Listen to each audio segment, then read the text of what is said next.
বাড়িঘর যেমনই হোক, পরিষ্কার পরিচ্ছন্নতার মাধ্যমে গৃহিণীর রুচিশীল প্রকাশ পায়। আজকে বন্ধুরা দেখো, আমার মেয়ে আজকে ডিম পোচ বানাচ্ছে। কি দিয়ে বানাচ্ছে বলো তো?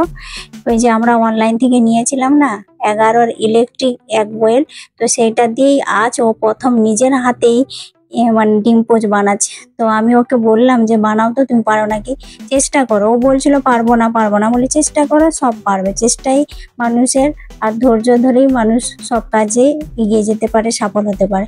তো তাকে বললাম, ও ডিম পোচ বানাচ্ছে। Hello everyone, welcome back to my channel. আমি সবিতা, নতুন দিনে নতুন আরেকটা ব্লগ ভিডিও নিয়ে চলে এসেছি। আশা রাখছি আজকের ভিডিওটা বেশ ভালো লাগবে। তোমরা সবাই কেমন আছো? আশা করছি যে যেখান থেকে আমার এই ভিডিওটা দেখছে সবাই খুব ভালো আছে, সুস্থ আছে। আমিও বেশ ভালো আছি। এদিকে দেখো, আজকে হচ্ছে বারটা বলে দেয়, আজকে শুক্রবার। তো শুক্রবার আজকে ভিডিওটা দেরি করে মানে স্টার্ট করেছি। কি বলতো, আজকে না আমি একটুখানি ওই ড্রেন, তারপরে বাথরুম এসব পরিষ্কার করতে গিয়ে অনেকটা টাইম লেগে গেছিলো। তারপরে চান টান করে একবারে মাথায় শ্যাম্পু নিয়ে চান করেছি, যেহেতু বাথরুম পরিষ্কার করেছি। তারপরে পুজো করে আসতে না আমার ওই 9:30 মতো বেজে গেছে। তাই মেয়েকে বললাম যে তুমি একটু ডিম পোচ বানাও, আর আমি এসে তোমাকে জলদি একটু টিফিনটা বানিয়ে দেবো। তো স্যান্ডউইচ ওকে বানিয়ে দিয়েছি। আর এই যে দুপুরে কি কি রান্না হবে তো দেখিয়ে দিলাম। আজকে ইলিশ মাছ নিয়ে এসেছে, তো সেই ইলিশ মাছটা সর্ষে ইলিশ করব। তার সাথে একটুখানি ওই বরবটি আলু ভাজা করেছি, আর এই যে ঢেঁড়সের তরকারি। তো আজকে আর ডাল করব না, এগুলো দিয়ে আজকে দুপুরের খাওয়া দাওয়া হবে। আর এগুলো এখন রান্না করছি। তো আমি কিভাবে ইলিশটাকে সর্ষে ইলিশ বানাই, তো সেটাই তোমাদের সাথে শেয়ার করছি। দেখো, সর্ষে ইলিশে না ওই যে সাদা সর্ষে আর কালো সর্ষে দিতে হবে, জানো, তাহলেই ভালো হয়। শুধু কালো সর্ষে দিয়ে করলে না বেশি ঝাঁঝালো হয়ে যায়, তেতো লাগে আবার। তো এই জন্য আমি দুটো সর্ষে মিশিয়ে একসাথে পেস্ট করে নিয়েছি। তার মধ্যে একটা কাঁচা লঙ্কা দিয়েছি, আর ওই এক চামচ করে নিয়েছি। আর আমার চামচটা এমনিতে ছোট ছোট ছিল, সেই জন্য 2 চামচ করে নিয়েছি। আর একটুখানি লবণ দিয়ে জল দিয়ে পেস্ট করে নিয়েছি। তারপরে দেখো, এই ছাঁকনির সাহায্যে আমি ছেঁকে নিয়েছি। নাহলে এই সর্ষের খোসাগুলো না দিয়ে দিলে খুব হয়, পেটে খুব গ্যাস প্রবলেম হয় এইসব।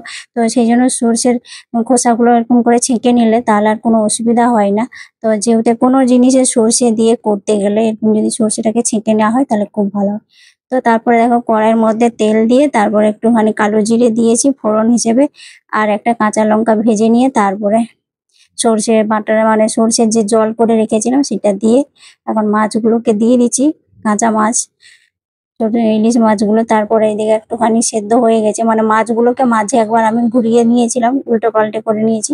তারপর নামানোর আগে দেখো একটু কাঁচা লঙ্কা উপর থেকে দিয়ে আর একটুখানি কাঁচা সর্ষের তেল, ব্যাস এবারে দমে রেখে দেবো। তারপরে অটোমেটিক ওটা হয়ে যাবে।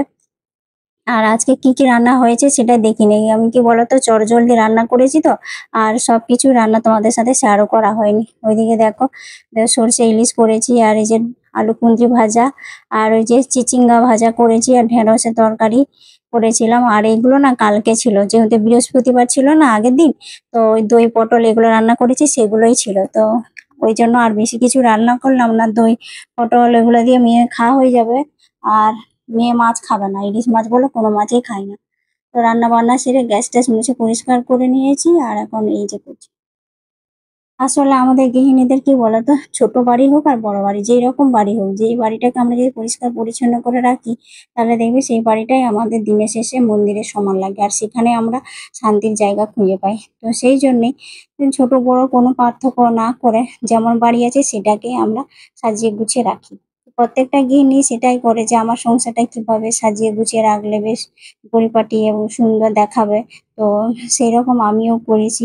আর এইদিকে দেখো, এখন খাওয়া দাওয়ার পরে আর একটু রেস্ট করেছি। তারপরে এখন কটা বেজে জানো, এখন ওই বিকেল 4:30 মতো বেজেছি। তো মামি ও নিয়ে এখন উঠে পড়ে লেগেছি। দেখো, ওর ওই যে মানে বই রাখার একটা, তো সেটাকেই একটু সুন্দর করে দুজন মিলে পরিষ্কার করে নিচ্ছি। তো সব জিনিসপত্র নামিয়ে নিয়েছি, আর মেয়েকে বললাম যে তোমার এই সব খাতা, ড্রয়িং এর সব ড্রয়িং পেন্সিল বক্স গুলো আছে সেগুলো তুমি একটু মুছে পরিষ্কার করে নাও, আর আমি ততক্ষণ ওই বই রাখার একটা পরিষ্কার করে নিই। তো দুজনে করে করলে কি বলতো, কাজটা বেশ তাড়াতাড়ি হয় আর সহজও হয়ে যাবে। আর ওর মেয়ের একটুখানি কাজটা শেখাও হয়ে গেল, যে আমার সাথে মিলে এই কাজটা করে দিল। তো এই জন্যই ওকে যখনই সময় পাই বলে একটুখানি হাতে হাতে কাজটা করে দাও, তোমারও কাজ করা একটুখানি সুবিধা হবে, আর তুমিও এগুলো শিখে রাখতে পারবে। তো মায়ের কাছেই তো মেয়েরা তো শিখবে না কি কেমন কাজটা তো করলে ভালো হয়, তাড়াতাড়ি হয়। তো তাই জন্য দেখো সুন্দর করে এখন ও আমাকে পরিষ্কার করে দিচ্ছে আর আমি সুন্দর করে সাজিয়ে গুছিয়ে রেখে নিচ্ছি। তো আসল কথা হচ্ছে আমাদের পরিষ্কার পরিচ্ছন্নের মধ্যে আমাদের ইচ্ছাশক্তি আর রুচিশীলটা যেন থাকা চাই। যে আমার রুচি যদি থাকে তাহলে আমি যে ভাঙা বাড়ি হোক আর যে বাড়ি হোক পরিষ্কার পরিচ্ছন্ন করে রাখতে পারবো। আমার হচ্ছে সব জায়গায় পরিষ্কার পরিচ্ছন্ন। আমি যেমন পুজো পাঠটা সুন্দরভাবে গুছিয়ে পরিপাটিভাবে করতে পারি, তো সেরকম সংসারের প্রত্যেকটি জায়গায় কোণায় কোণায়, তারপরে আনাচে কানাচে, উঠোনে চারিদিকে দেখো আমি পরিষ্কার পরিচ্ছন্ন করে রাখি। তো আমার ওই কোনো জায়গায় নোংরা হয়ে পড়ে থাকবে আমি ওটা চোখে দেখতে পারি না। আর নোংরা যদি আমি পরিষ্কার করবো, কেউ যদি আবার নোংরা করে ফেলে তখন আমার কিন্তু মাথা গরম হয়ে যায়। তখন যেই হোক আমি কিন্তু তাকে বলতে ছাড়ি না। তো আমার খুব রাগ হয়ে যায় তখন। আমি কষ্ট করে পরিষ্কার করবো, কেউ যদি নোংরা করে তাহলে ভালো লাগবে বলো তো? তো দেখো সুন্দর করে বই রাখার একটা গুছিয়ে নিয়েছি। তো কেমন লাগছে বই রাখার একটা গুছানো তো তোমরা কমেন্ট করে জানাবে। আর এগুলো আমার মেয়ে না স্কুল থেকে ওদের ক্যানভাস ওইগুলো পেয়েছে, তো ওইগুলোর মধ্যে ও ড্রয়িং করেছে। তো খুব সুন্দর লাগছে দেখতে। আমার তো খুবই ভালো লাগে ফ্রিতে যখন এগুলো পাই। তারপরে ও নিজের হাতে আঁকে। তো ওগুলো না অনেক সুন্দর আর বেশ আমার ঘর সাজানোর কাজেও লেগে যায়। তো তারপরে যে জামা কাপড় কটা ছিল, এখন তো বৃষ্টি হচ্ছে না, শুক্রবার কিন্তু বিকেল বেলায় একটুখানি পরিষ্কার হয়েছিল। তারপরে ওই জামা কাপড় যেগুলো আগের দিনে ছিল সেগুলো এখানে একটুখানি শুকিয়েছে, তো সেগুলোই ভাঁজ করে এখন রেখে দিচ্ছি। আর এখন অনেক জামা রয়েছে জানো, এখনো ভিজে আছে। ভালো করে কটকটা রোদ না বেরোলে জামা কাপড় ওগুলোকে ভালো করে না শুকালে আর কোথাও রাখতে পারবো না। যে মানে বর্ষার সময় জামা কাপড় না ভালো করে না শুকালে একটা সেই কেমন একটা গন্ধ ছাড়ে, তো ভালো লাগে না, তো স্যাঁত স্যাঁতে হয়ে থাকে। তো সেই জন্য কটকটা রোদে দিয়ে তারপরে ওগুলো তুলে নেব।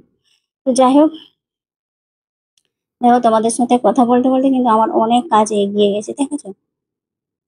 তো তারপরে যে সন্ধে দিয়ে তারপরে আবার চলে এসেছি এই যে পরের দিন আবার কি রান্না হবে তার জন্য। এখন আমাদের গৃহিণীদের যে একটা চিন্তা হয় সবসময় যে তারপরের দিন কি রান্না করব, কি হবে না হবে।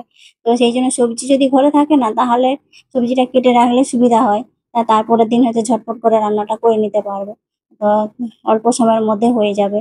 আর যদি সবজি না থাকে তখন এই সকালে সবজি নিয়ে আসবে তারপরে রান্না করব, তখন আবার অনেকটা দেরি হয়ে যায়। তখন কি করব না করব এইসব চিন্তা থাকে। তো আমি এরকম সবজি থাকলেই আমি সবসময় এরকম আগের দিনে কেটে রাখি। তো মেয়ের যেহেতু এখন ম্যাম এসে পড়াতে, সেই জন্য ও বসেছে পড়তে আর আমি সেই ফাঁকে এই কাজগুলো সেরে রাখি। তো এগুলোকে সবজিগুলোকে এখন সুন্দর করে ধুয়ে জল টল ঝেড়ে গেলে তারপরে ওগুলোকে আবার ফ্রিজের মধ্যে একটা ওই সবজি রাখার ট্রে গুলো আছে, কৌটোগুলো, তো সেগুলো ভরে রেখে দেই। তো রান্না করার আগে আমি বের করে নেই, তারপরের দিন যখন রান্না করি। তো এইভাবে করে রাখলে কি বলতো কাজটা অনেক সহজ হয়, তাড়াতাড়ি হয়। তাই জন্য আমাদের গৃহিণীদেরকে একটুখানি বুদ্ধি খাটিয়ে এই কাজগুলো করে নিতে হয়, যাতে পরের দিন সব কাজ যেন আমি টাইমের মতো কমপ্লিট করতে পারি। তো দেখো সুন্দর করে এখানে গুছিয়ে নিলাম, পরিষ্কারও করে নিয়েছি।